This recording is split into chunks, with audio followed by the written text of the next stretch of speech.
ከትላንት አመሻሽ ዛሬ ማለዳን ጨምሮ በዓለም አቀፉ የነዳጅና የንግድ መስመር ላይ ታይቶ የማይታወቅ እጅግ አደገኛ የሆነ ወታደራዊ ፍጥጫ በሁለቱ ኃያላን ወገኖች መካከል ተቀስቅሷል። በዚህ ሰዓት አሜሪካና ኢራን ሁላቸውም የራሳቸውን የሆነ አቅምን ለማሳየት ደፋ ቀና እያሉ ይገኛሉ። በአንድ በኩል የአሜሪካው ፕሬዚዳንት ትራምፕና አስተዳደራቸው ፕሮጀክት ፍሪደም የተሰኘን አዲስና ግዙፍ ወታደራዊ ዘመቻ በይፋ መጀመራቸውን አስታውቋል። የዚህ ዘመቻ ዋነኛ ዓላማ ደግሞ በኢራን ወታደራዊ ቁጥጥር ስር በሆርሙዝ ወሽመጥ የታገዱና የዓለምን የኢኮኖሚ እንቅስቃሴ እንዲቀዘቅዝ የንግድ መርከቦችን እንዲቆሙ ያደረገውን ብሎኬድ በአሜሪካ የጦር መርከቦች አጃቢነት በኃይል ለማስከፈቱ መርከቦቹን ነፃ ለማውጣት እንቅስቃሴ እንደተጀመረ ተገልጿል። ፕሬዚዳንት ዶናልድ ትራምፕ ይህ እርምጃ ዓለም አቀፍ የንግድ ነፃነትን ለማረጋገጥና የታገቱ መርከቦችና ሰራተኞቻቸውን ለመታደግ የተወሰደ የግድ አስፈላጊ የሆነ እርምጃ መሆኑን በጽኑ ሲገልጡ ተደምጧል። በተቃራኒው ደግሞ ከኢራን በኩል እየወጡ ያሉ መረጃዎችም የከረሩና ግልጽ የሆኑ ወታደራዊ ማስጠንቀቂያዎችን ያዘሉ ሆነዋል። የኢራን ከፍተኛ ወታደራዊ አዛዦች በተለይም የኸታም አልአንቢያ ማዕከላዊ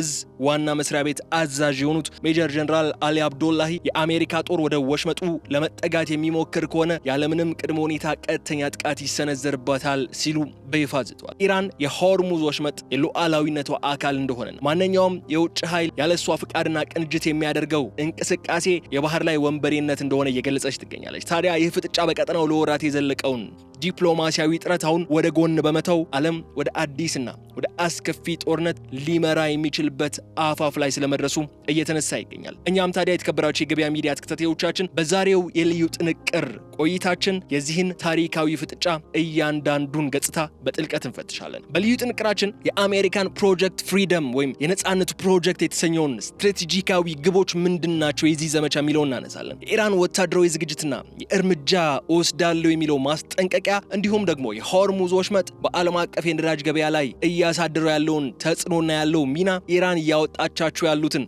አዲስ መመሪያዎችና የቀጠናው ሀገራት በዚህ ፍጥጫ መሃል የያዙትን አቋም ነው በስፋት ለመመልከት የመረጥ ነው። የወታደራዊ ፍጥጫ ወደ የት አቅጣጫ ሊያመራ እንደሚችልና በዓለም የጂኦፖለቲካ ሁኔታ ላይ የሚኖረው የረዥም ጊዜና ቀጥተኛ አሁናዊ ተጽዕኖም በስፋት እንዳሰሳለን። ስለዚህ አብራችሁ እንድትቆዩ ጋብዛችኋለሁ። የገበያ ሚዲያን የዩቲዩብ ገጽ ሰብስክራይብ ማድረጋችሁ እንዳዘነጉ፣ ቪዲዮውንም ላይክ አድርጉ። ሀሳብ አስተያየታችሁን እንደተለመደው በኮሜንት መስጫው ላይ አስቀምጡልን። ከተከታይ አጭር መሸጋገሪያ በኋላ ተመልሰን ስንመጣ ግን የተከበራችሁ የገበያ ሚዲያ ተከታታዮቻችን ዝርዝር ጉዳዮችን እናነሳለን። የዚህ ታሪካዊ ፍጥጫ እያንዳንዱን ገጽታ እያንዳንዱን ሁኔታ በጥልቀት ነው የምንፈትሸው። አሜሪካ ምናልባትም በቀጥታ ጦርነት ከመጀመር ይልቅ በዚህ ሰበብ ኢራን ቀድማ ጦርነት እንድታውጅ ወይም ቀድማ ጥቃት እንድትሰነዝር ለማስገደድ የሚደረግና አሜሪካ ራሷን ለመከላከል ብላ የምትቀጥለው ጦርነት ለማስመሰል የሚደረጉ ሙከራዎች አሉ የሚሉ ክሶች ይሰነዘራሉና እነሱን አብረን እያነሳን ቆይታ እናደርጋለን። ስለዚህ አብራችሁን ቆዩ።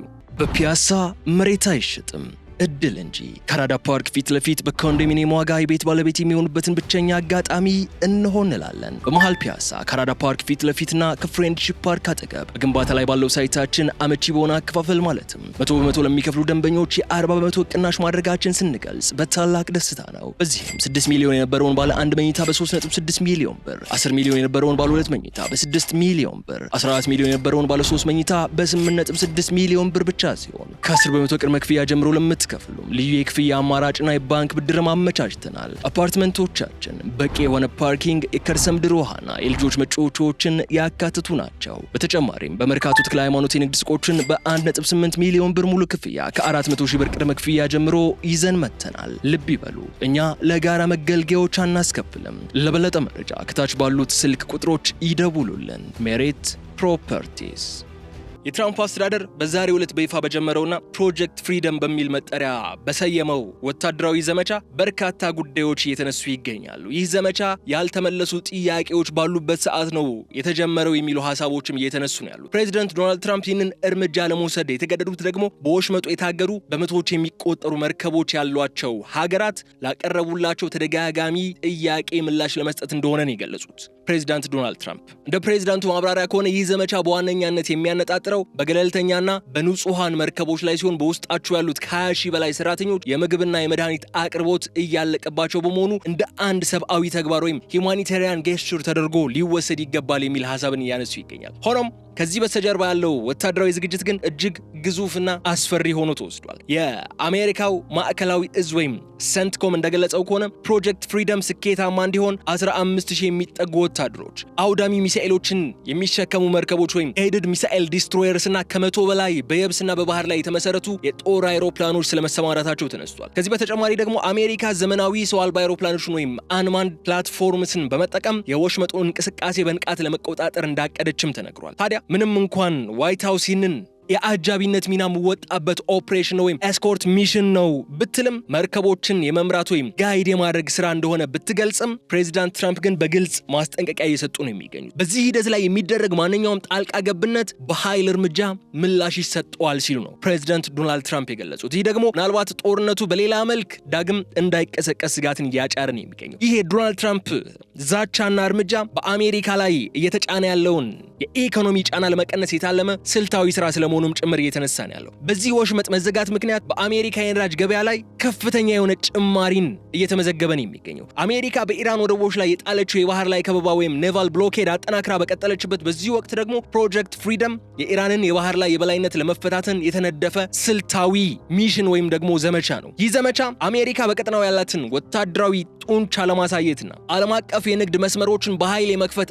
አቅሟን ለማረጋገጥ የምታደርገው ጥረት እንደሆነ በስፋት ይነገራል። አሜሪካ በዚህም ብሎ በዚህ ዘመቻ ለማሳካት ወይም ለማስመስከር እየተጣጣረች ያለችው በኢራኑ ጦርነት አጥተዋለች ተብሎ የሚታመነውን የበላይነቷን፣ አይበገሬነቷን፣ ያንን የዓለም ልዕለ ኃያልነቷን ነው ዳግም ለማረጋገጥ አሜሪካ እየተንቀሳቀሰች የምትገኘው። በተለይ ደግሞ በኢራን በኩል እየተጠየቀ ነው ተብሎ የሚታመነው ቶል ወይም የትራንዚት ክፍያ መርከቦች በዛ መንገድ እንዲያልፉ የሚፈጽሙት ክፍያ ውድቅ በማድረግ አሜሪካ የራሷን የባህር ላይ ስርዓት ለመዘርጋት መወሰኗን ነው ለማሳየት እየጣረች የምትገኘው። የአሜሪካ እርምጃ ተከትሎ ደግሞ ኢራን የካታም አልአንቢያ ማዕከላዊ ዋና መስሪያ ቤት አዛዥ የሆኑት ሜጀር ጀነራል አሊ አብዶላሂ አንድ እጅግ ግልጽ የሆነ መልእክት አስተላልፏል። አዛዡ እንደገለጹት ከሆነ የሆርሙዝ ወሽመጥ ደህንነትና ቁጥጥር ሙሉ በሙሉ በኢራን የታጠቀ ኃይል እጅ ላይ ነው ያለው። ስለሆነም ማንም የውጭ ጦር ኃይል በተለይ ደግሞ ጠበኛ ሲሉ የገለጹት የአሜሪካ ጦር ወደ ወሽመጡ ለመጠጋት ወይም ለመግባት ቢሞክር ያለምንም ማመንታት ቀጥተኛ ጥቃት ይሰነዘርበታል ሲሉ ነው የተደመጡት። ጀነራል አብዱላሂ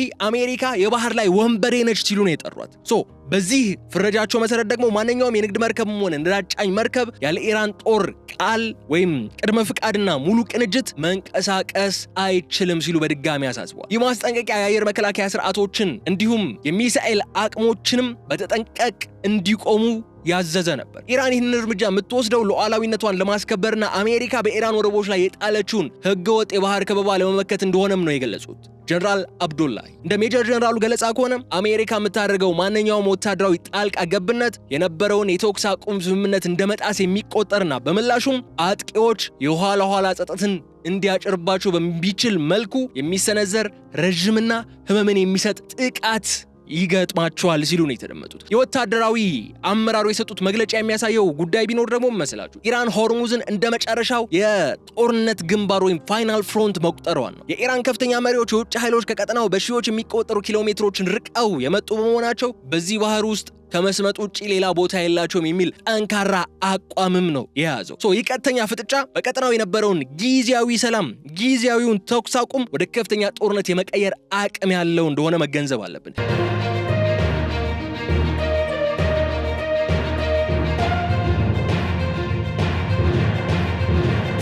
የኢራን ጦር በወሽመጡ አካባቢ ያሰማራቸው የባህር ላይ ፈንጂዎችና የድሮን ጥቃት አቅሞች ሚሳኤሎችም ተጨምረውባቸው በአሜሪካ የጦር መርከቦች ላይ ትልቅ ስጋት መደቀኑም እየተነሳ ነው የሚገኘው። ኢራን ይህንን የባህር መስመር አሜሪካ በጉልበት ለማስከፈት የምትጥር ከሆነ ይህ ፋይናል ፍሮንት ነው፣ የመጨረሻው የውጊያ ግንባር ነው ብላ አቋም የያዘችው ኢራን የአሜሪካን መርከቦችን ለማጥቃት ያላትን ሁሉ አቅም ልትጠቀም ትችላለች የሚሉ ነጥቦችም እንዲነሱ እያደረገን የሚገኘው። ከዚህ ባሻገር ምንም እንኳን በአሜሪካና በኢራን መካከል ለ3 ሳምንታት ያክል የዘለቀ ጊዜያዊ የተኩስ አቁም ስምምነት ቢኖርም እንኳን የሆርሙዝ ወሽመጥ ግን አሁንም እንደተዘጋን የሚገኘው። ፕሬዚዳንት ዶናልድ ትራምፕ ትላንት እሁድ ከዛ በፊት በነበረው ቅዳሜ በፓኪስታን አማካኝነት የቀረበላቸውን የኢራን ባለ 14 ነጥብ የሰላም ሐሳብ ተቀባይነት የሌለው ሲሉ ውድቅ ማድረጋቸው ይታወሳል። ይህ ደግሞ በቀጠናው ሰላም ይመጣል ተብሎ ይደረግ የነበረው ተስፋ ዳግም እንዲጨልም፣ ዳግም እንዲዳከም ያደረገ አጋጣሚ ነበር። ትራምፕ በሰጡት መግለጫ መሰረት ኢራን ላለፉት 47 ዓመታት ለፈጸመችው ተግባር ተገቢውን ዋጋ አልከፈለችም ነው እያሉ ያሉት ዶናልድ ትራምፕ። ስምምነቱ ከመፈረም ይልቅ ፕሮጀክት ፍሪደም ወደ ተሰኘው ወታደራዊ እርምጃ ማዘንበላቸውን ነው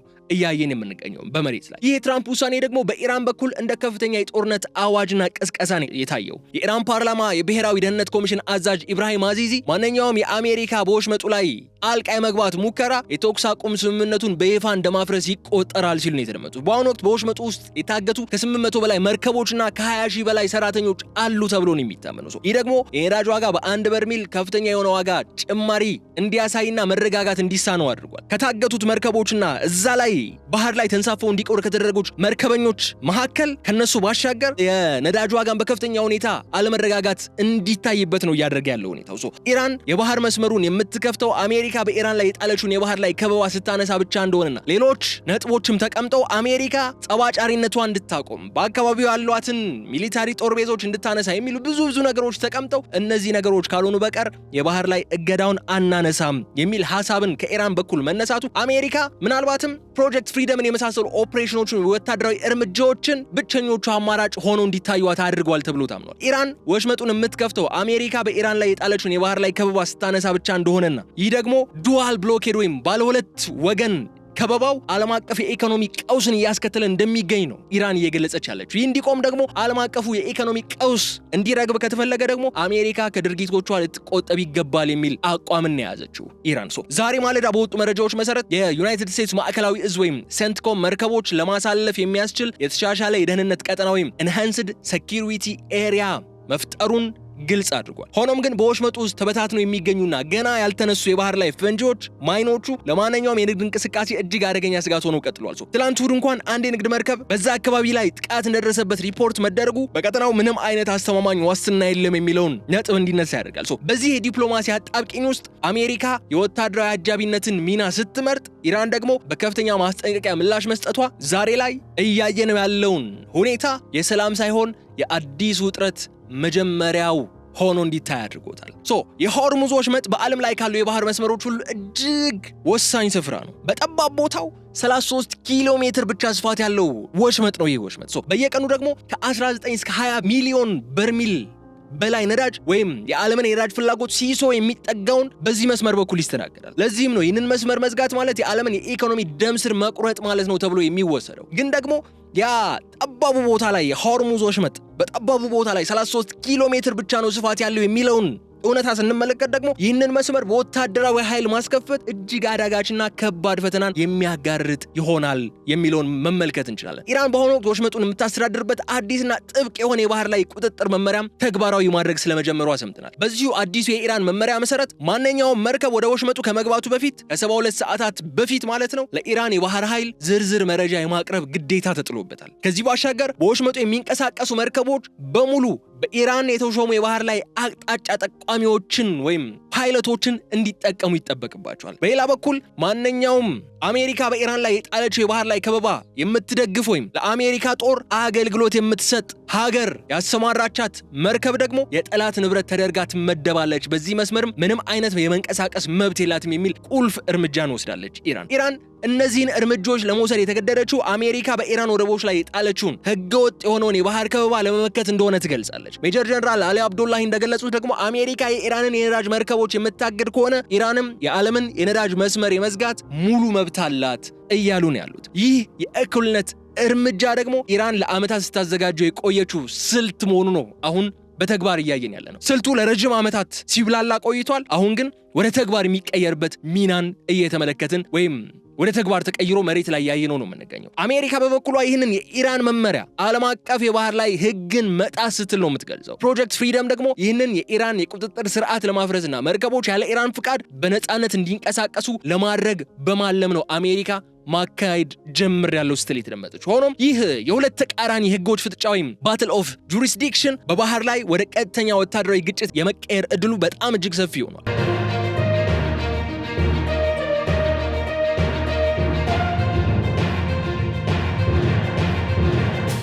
ኢራን የባህር መስመሩን ለመዝጋት በሚሊዮን የሚቆጠሩ ዶላሮችን ማውጣት እንደማይጠበቅበትና በጥቂት የባህር ላይ ፈንጂዎችና ድሮኖች ብቻ መስመሩ ማስተጓጎል፣ ማቃወስና መዝጋት እንደምትችል ከአንድም 2-3 ጊዜ ደጋግማ አረጋግጣለች። ይህ ስልታዊ ብልጫ አሜሪካን በቀጠናው ትልቅ አጣብቂኝ ውስጥ እንድትገባ አድርጓታል። የሆርሙዝ የባህር መስመር የዓለም የነዳጅ ደም ስር በመሆኑ ምክንያት በወሽመጡ ላይ የሚሰማ እያንዳንዱ የጦርነት ነጋሪት በዓለም ዙሪያ በሚገኙ የነዳጅ ማደያዎችና የንግድ ማዕከላት ላይ ቀጥተኛ ተጽዕኖ ነው ያለው። ኢራን በመስመሩ ላይ ምንም አይነት ጥቃት መፈጸምም አይጠበቅባትም። የጦርነት ደመና በመስመሩ ላይ አንዣቧል የሚል መረጃ በሚወጣባቸው ቅጽበቶች በዓለም አቀፍ የነዳጅና የንግድ ማዕከላት ግብይት ላይ ቀጥተኛ ተጽዕኖ ነው በቀጥታ የሚያደርሱ። አሁን ላይ ሆነን ስንመለከተው ደግሞ የፕሮጀክት ፍሪደም ይፋ መደረግን ተከትሎ የዓለም የነዳጅ ገበያ በከፍተኛ ጭንቀት ውስጥ ወድቋል። ምንም እንኳን የነዳጅ ዋጋ በአንጻራዊ ሁኔታ እንዲረጋጋ ዲፕሎማሲያዊ ጥረቶች እየተደረጉ ያሉ ቢሆንም እንኳን የኢራን ማስጠንቀቂያ ግን ዋጋው በማንኛውም ሰዓት ወደ ሰማይ ሊመጥቅ እንደሚችል ፍንጭ ሰጪ ሆኖ እናገኘዋለን። የፋርስ ባህረ ሰላጤ ሀገራት አሁን በዚህ ፍጥጫ መሃል እጅግ አስቸጋሪ በሆነ ዲፕሎማሲያዊ አጣብቂኝ ውስጥ ነው የገቡት። በአንድ በኩል የአሜሪካ የጥበቃ ጥላና ወታደራዊ አጋርነት የሚያስፈልጋቸው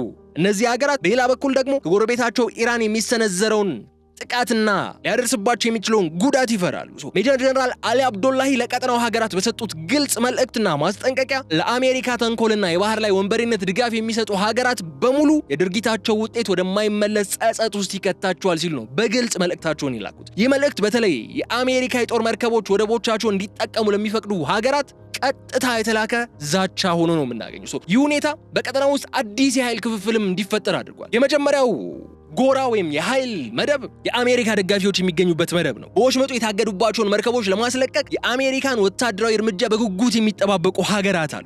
አንደኛው የኃይል ሚዛን እነዚህ የአሜሪካ ደጋፊ ሀገራት ይዘውታል። ሁለተኛው ደግሞ ገለልተኞቹ ኃይሎች ያሉበት ነው። እነዚህ ኃይሎች በሁለቱ ኃይሎች መካከል ግጭት ውስጥ ላለመግባትና የኢኮኖሚ ጥቅማቸውን ላለማጣት የሚጥሩ ሀገራት የቆሙበት ጎራ ነው ይሄኛው። ሶስተኛው ጎራ ደግሞ የኢራን አጋሮች ጎራ ነው። የአሜሪካ ጣልቃ ገብነት እንደ ቀጠናው ያለመረጋጋት ምንጭ አድርገው የሚመለከቱ ወገኖችም የራሳቸውን ጎራ ይዟል። ይህ ደግሞ በቀጠናው ውስጥ 3 ቦታና ከዛ በላይ ሊመደብ የሚችል የኃይል ክፍፍል እንዲፈጠር አድርጓል። በተለይ በታሪክ ታይቶ በማይታወቅ ቁጥር ያላቸው የንግድ መርከቦች በወሽመጡ ውስጥ ታግተው መቆየታቸውና መቆማቸው ለዓለም አቀፍ የመርከብ መድን ድርጅቶች ወይም ኢንሹራንስ ካምፓኒዎች ትልቅ ራስ ምታት ሆኖባቸዋል። ብዙዎቹ ድርጅቶች በሆርሙዝ ወሽመጥ በኩል ለሚያልፉ መርከቦች ዋስትና ለመስጠታውን በዚህ ሰዓት ፍቃደኞች መሆን አልቻሉም። ይህ ደግሞ ፕሮጀክት ፍሪደም ስኬታማ ቢሆንም እንኳን የንግድ መርከቦች የአሜሪካን አጃቢነትን ሚና አምነው ለመንቀሳቀስ ያላቸውን ድፍረት ጥያቄ ውስጥ ይከቷል። ኢራን ይህንን የኢኮኖሚ ስጋት እንደ ስልታዊ መሳሪያ እየተጠቀመችበት ነው ያለችው። አሜሪካ በበኩሏ ይህንን ሽብር በመስበር ዓለም አቀፍ አመራርነቷን ለማስከበርና የበላይነቷን ለማሳየት ነው እየጣረች ያለችው። ይህ ፍጥጫ ወዴት ነው ሊያመራ የሚችለው? ሊከሰቱ የሚችሉ ሴናሪዎችስ ምንድናቸው የሚለውን ደግሞ እንመልከትና የዕለቱን የልዩ ጥንቅር ቆይታችን እንቋጫለን። ይህ የትራምፕ አስተዳደር ፕሮጀክት ፍሪደም በሚል የጀመረው ወታደራዊ እንቅስቃሴና የኢራን እንድትጸጸቱ የሚያደርጋችሁ እርምጃ ወስድባችኋለሁ የሚለውን ማስጠንቀቂያ ዓለምን ወደ አዲስና ያልተገመተ የኃይል አሰላለፍ ውስጥ ይከተታል። ይህ ፍጥጫ በቀጣዮቹ ጥቂት ቀናት ውስጥ ወደ የትኛው አቅጣጫ ሊያመራ እንደሚችል 3 ዋና ዋና ሴናሪዎችን እየተቀመጡ ይገኛሉ። የመጀመሪያውና እጅግ አሳሳቢው ሴናሪዮ አሜሪካ የታገዱ መርከቦችን ለማስወጣት በምታደርገው ጥረት ላይ ኢራን ቀጥተኛ ጥቃት በመሰንዘር ወደ ሙሉ ጦርነት ዳግም የሚገባበቱ እድል ነው። ኢራን ቀደም ሲል እንደገለጸችው ማንኛውም ያለ ቅድመ ሁኔታ ወደ ወሽመጡ የሚጠጋ የአሜሪካ ጦር አቅም ቀጥተኛ የጥቃት ኢላማ ይሆናል ነው ያለችው። ይህ ተከሰተ ማለት ደግሞ ፍጥጫው ከባህር ላይ ወጥቶ ወደ አየርና ወደ ቀጠናው ወታደራዊ ይዞታዎች የሚሸጋገር ስለመሆኑ የሚያጠራጥራል። ውጤቱ ደግሞ እንደ ከዚህ ቀደሙ ሁሉ እልቂትን ያመጣል። የዓለምን የነዳጅ አቅርቦት ሙሉ በሙሉ እንዲቋረጥ፣ ዓለም አቀፍ የኢኮኖሚ ውድቀትም እንዲከተል የሚያደርግ ነው የሚሆነው። ይህ የመጀመሪያው ሴናሪዮ ነው። ሁለተኛው ሴናሪዮ ደግሞ ሁለቱ ወገኖች ቀጥተኛ ግጭትን በማስወገድ የአባሮሽ አይነት የድመትና የጥ ጨዋታ ውስጥ ገብተው ውጥረቱን እያስቀጠሉ ወደ አዲስ የዲፕሎማሲ ድርድር የመመለስ እድላቸው ነው። ምንም እንኳን ፕሬዚደንት ዶናልድ ትራምፕ በፓኪስታን በኩል የቀረበውን የሰላም ሐሳብ ውድቅ ቢያደርጉትም በሁለቱ በኩል ያለውን ከፍተኛ ወታደራዊ ስጋት ግን ወደ ጠረጴዛ እንዲመለሱ ሊያስገድዳቸው ይችላል። ሆኖም ግን ይህ እንዲሆን አሜሪካ በኢራን ወደቦች ላይ የጣለችውን የባህር ላይ ከበባ የምታላላበት፣ ኢራንም ወሽመጡን የምትከፍትበት የሰጥቶ መቀበል መርህን የተከተለ አግሪመንት ያስፈልጋል። ሶስተኛውና አሜሪካ የምትፈልገው ሴናሪዮ ደግሞ መሰላችሁ ፕሮጀክት ፍሪደም ያለምንም ትልቅ ወታደራዊ ግጭት በአካባቢው ያሉ በሆርሙዝ እንዲቆሙ የተገደዱ መርከቦችን ነፃ ማውጣት መቻል ነው። ይህ ከሆነ የአሜሪካ የባህር ኃይል የበላይነት በድጋሚ የሚረጋገጥበት፣ የኢራን የከበባ ስልት ደግሞ የሚከሽፍበት ነው የሚሆነው። ሆኖም ግን የኢራን ከፍተኛ ወታደራዊ ዝግጅትና የሜጀር ጀነራል አሊ አብዶላሂ ግልጽ ዛቻና ማስጠንቀቂያ ኢራን እንዲህ አይነቱን ውርደት በቀላሉ እንደማትቀበል የሚያሳይ ሆኖ ነው የምናገኘው። ስናጠቃልለው ግን የተከበራችሁ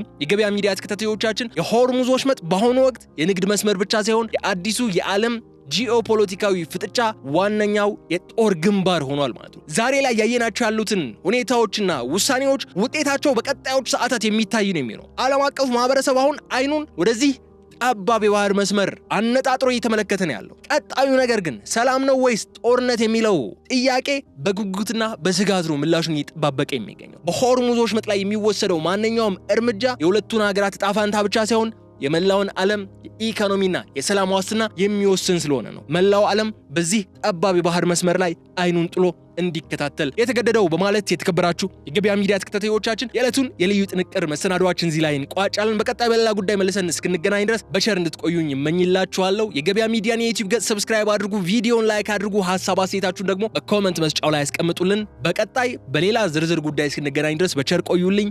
ሰላም።